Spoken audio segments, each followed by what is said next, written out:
যখন কৃষ্ণ জন্ম নিলেন দৈবকী উদরে, মথুরাতে দেবগণ পুষ্পবৃষ্টি করে, বসুদেব রাখি এলো নন্দেরও মন্দিরে, নন্দেরও আলোয় কৃষ্ণ দিনে দিনে বাড়ে। আর সেখানেই আমরা দেখতে পাই শ্রীকৃষ্ণের নানান লীলা ও অবতার। আমরা শ্রীকৃষ্ণের যে দশাবতার সে বিষয়ে প্রায় সকলেই অবগত, কারণ এই সমস্ত অবতারকে কেন্দ্র করে রচিত হয়েছে বিভিন্ন গ্রন্থ, কাহিনী ও গল্প। তবে চলো আজকে তোমাদের শোনাবো শ্রীকৃষ্ণের বামন অবতারের কাহিনী। সেকালে কেরল রাজ্যের রাজা ছিলেন বলি। তিনি ছিলেন মহান দানবীর ও প্রজাপালিত, সমস্ত পৃথিবী ছিল তার আধিপত্য। এইবার রাজার লক্ষ্য ছিল দেবলোক। এই জন্যই তিনি এক বিরাট যজ্ঞের আয়োজন করলেন। আর ঠিক তখনই ভগবান এই বামন অবতার রূপে অবতার নিলেন। ভগবান বাচ্চার রূপ ধরে মহারাজের কাছে দানস্বরূপ চাইলেন নিজের পায়ের মাপে 3 পগ ভূমি। রাজা বলি হেসে বললেন, মাত্র 3 পগ ভূমি? তুমি আরও কিছু চাইতে পারতে। 3 পা ভূমি আমার যথেষ্ট, ভগবান বললেন। তবে নিয়ে যাও তোমার 3 পগ ভূমি।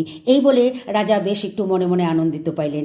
এইবার ভগবান নিজের বিশাল রূপ ধারণ করলেন আর নিজের 1 পা দিয়ে মেপে নিলেন সারা ভূলোক, 2য় পা দিয়ে মেপে নিলেন দেবলোক। রাজার কাছে যে আর 3য় পা মাপার জন্য কিছুই ছিল না।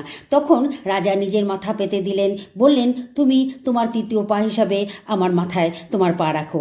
ভগবান খুশি হলেন, নিজের চতুর্ভুজ রূপের দর্শন দিলেন আর রাজার মস্তিষ্কে পা রাখলেন। রাজাকে আদেশ করলেন যে তুমি পাতাল লোকে গিয়ে রাজত্ব করো।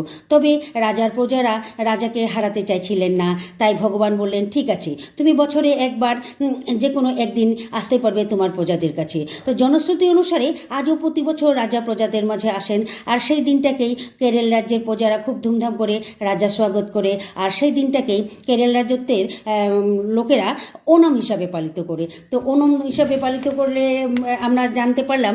তো আমার ভিডিওটি কেমন হয়েছে তোমাদের যদি ভালো লাগে লাইক কমেন্ট করবে। আমার যতটুকু জানা ছিল আমি তোমাদের সাথে শেয়ার করলাম। এর চেয়ে বেশি কিছু যদি তোমাদের জানা থাকে কমেন্টে আমাকে বলবে। আজকে আসি, দেখা হবে অন্য কোনো ভিডিওতে। ভালো থাকবে, সুস্থ থাকবে।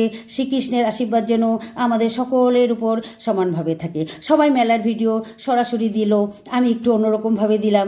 জানি না তোমাদের পছন্দ হবে কি না, আশা করি পছন্দ হবে।